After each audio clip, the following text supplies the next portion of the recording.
I was full-blown autistic, but they didn't diagnose me really until I turned at least 16, 17. My name is Kelly Thompson, and my daughter, who is now 12, was diagnosed with high-functioning autism.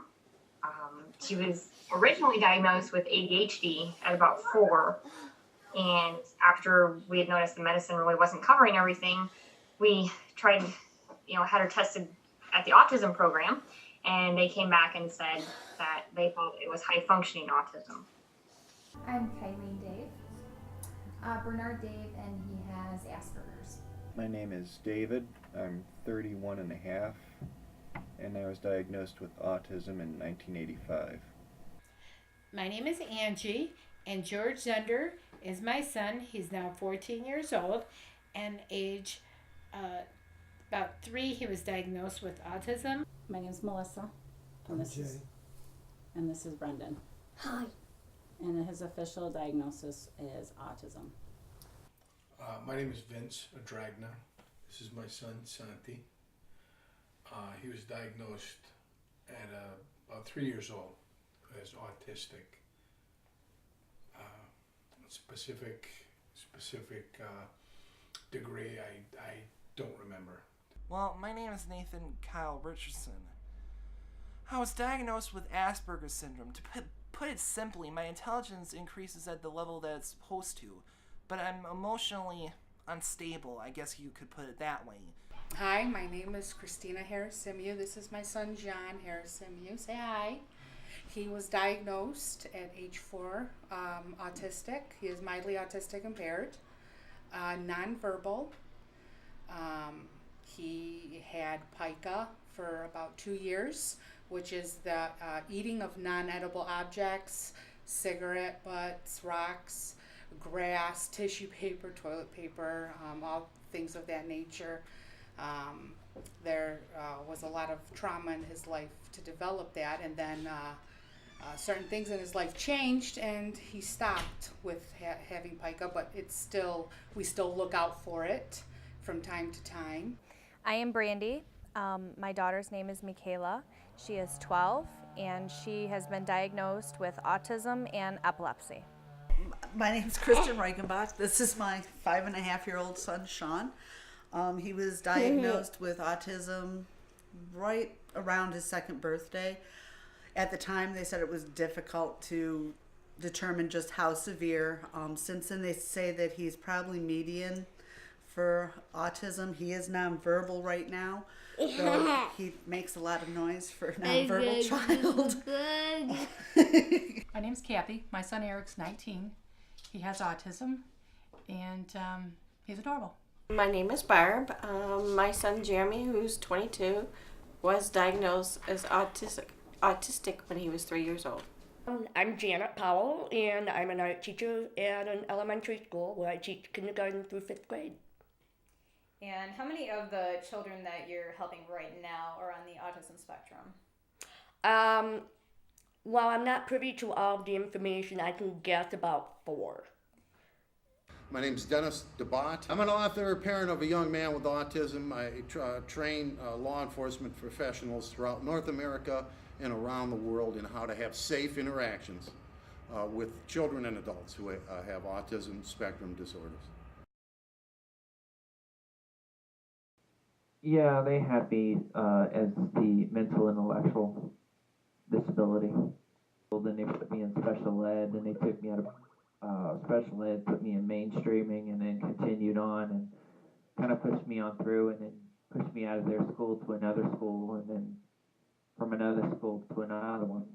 Actually, I read a book right before we had her tested called Asperger's in Pink. And it actually gave me chills because it was Haley over and over and over.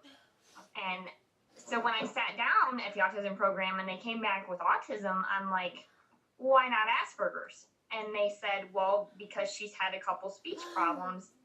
She's never needed speech, but there are words that, probably every week we come across a couple words that she cannot pronounce. She just can't say them correctly, and we can go over them and over them.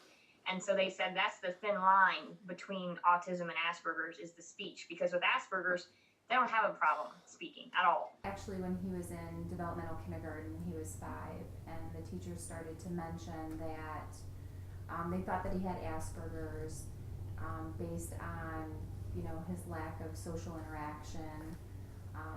And then we kind of didn't believe it. And the next year in kindergarten, the kindergarten teacher kind of said the same thing. So that's kind of how we were made aware of it. I don't even remember, to be honest. I was 5 years old. I took him to Children's Hospital and they diagnosed him, and from there I was able to get help and whatever I needed. He was officially diagnosed the summer of 2005, and he was 2.5 years old. As a parent, we noticed that he had words. He had a ton of words. He was speaking, and we were just losing our words. And he wasn't a very clingy baby. We notice a lot. He does like his John Deere's, and he would be out in the backyard and really would be in his own world. He wouldn't want to be around his brothers. So he was become very distant. And by 3 years old, we had no speech at all.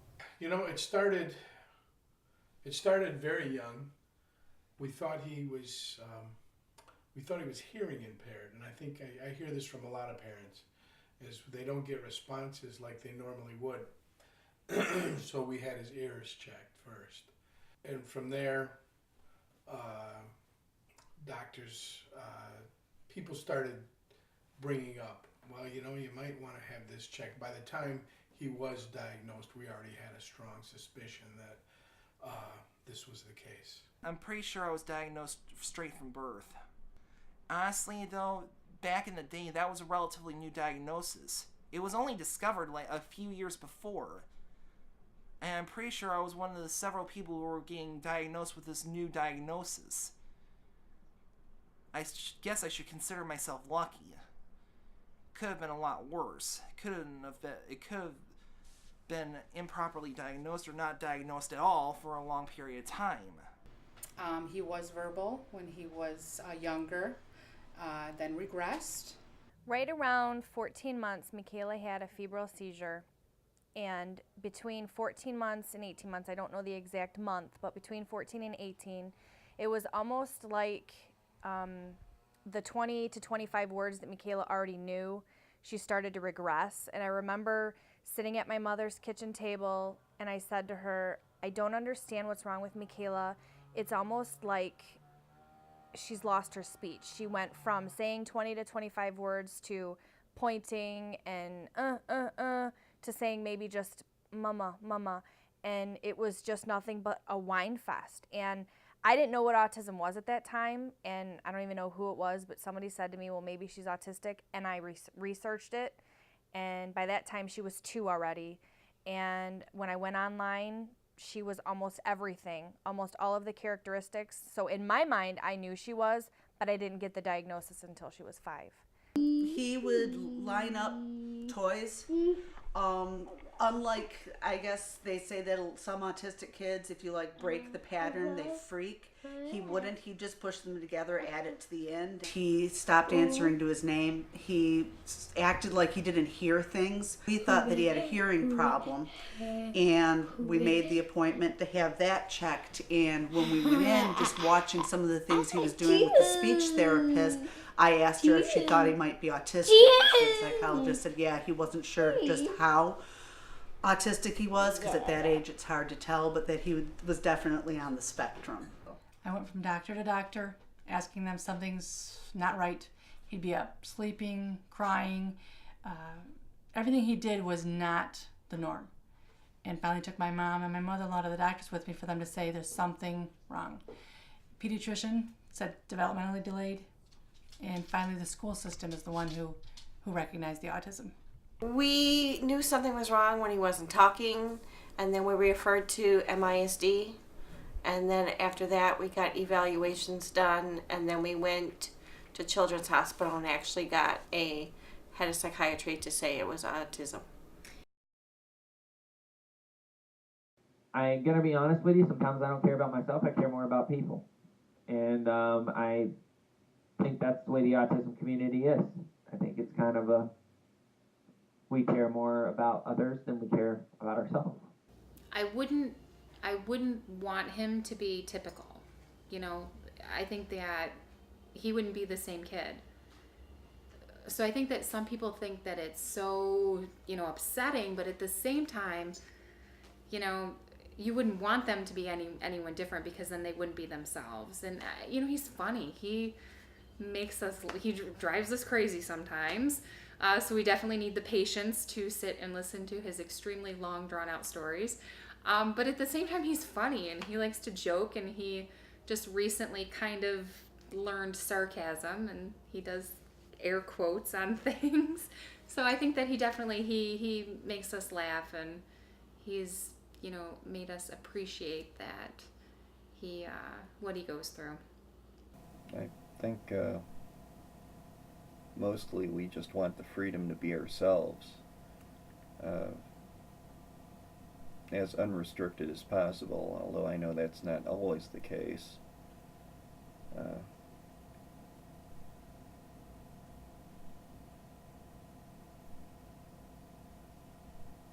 More understanding would be nice. Yeah, it's really about it.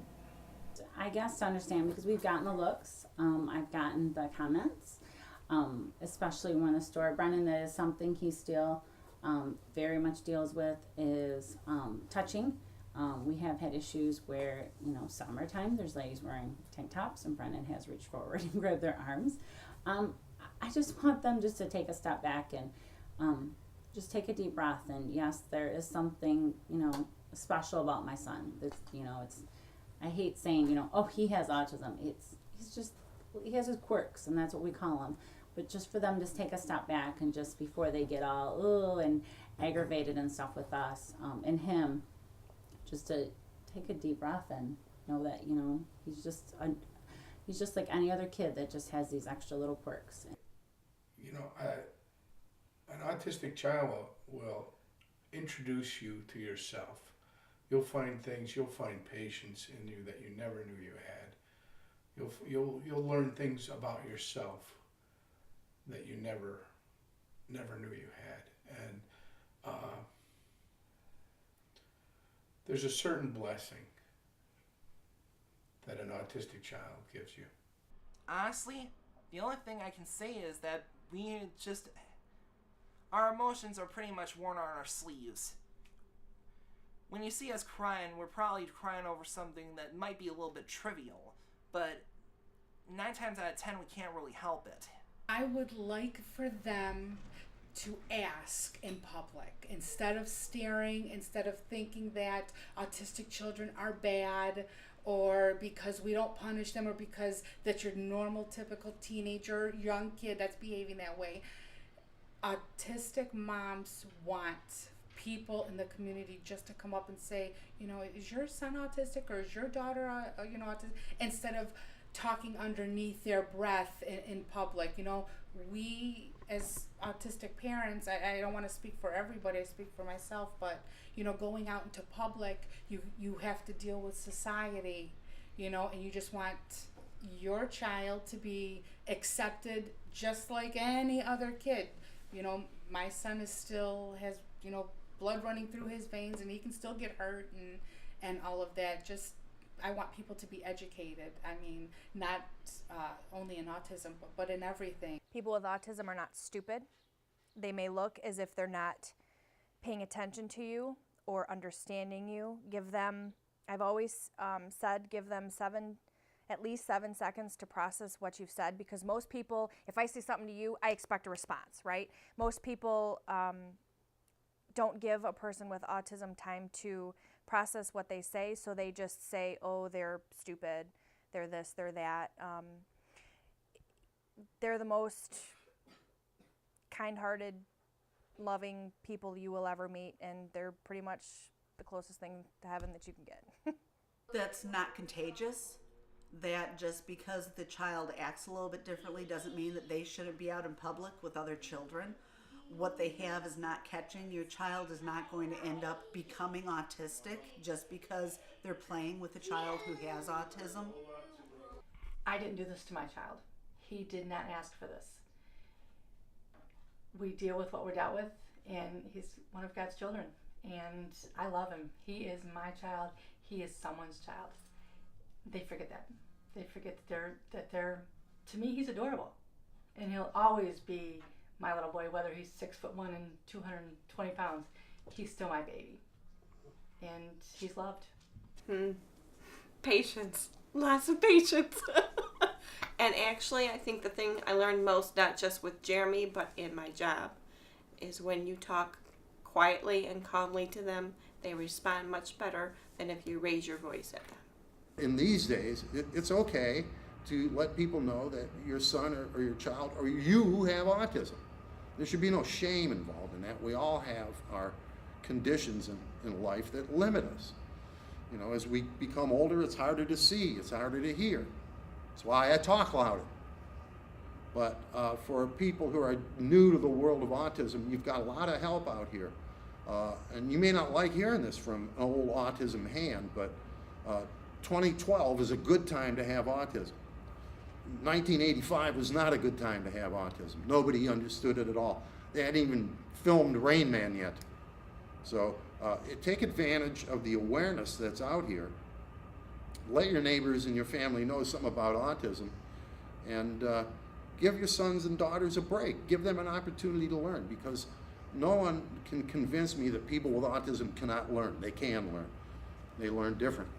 And it'll be up to you to figure that out, and how it works for your child or the people you love, your grandchild, your brother, your sister. Give them a chance, and they'll surprise you, that's for sure.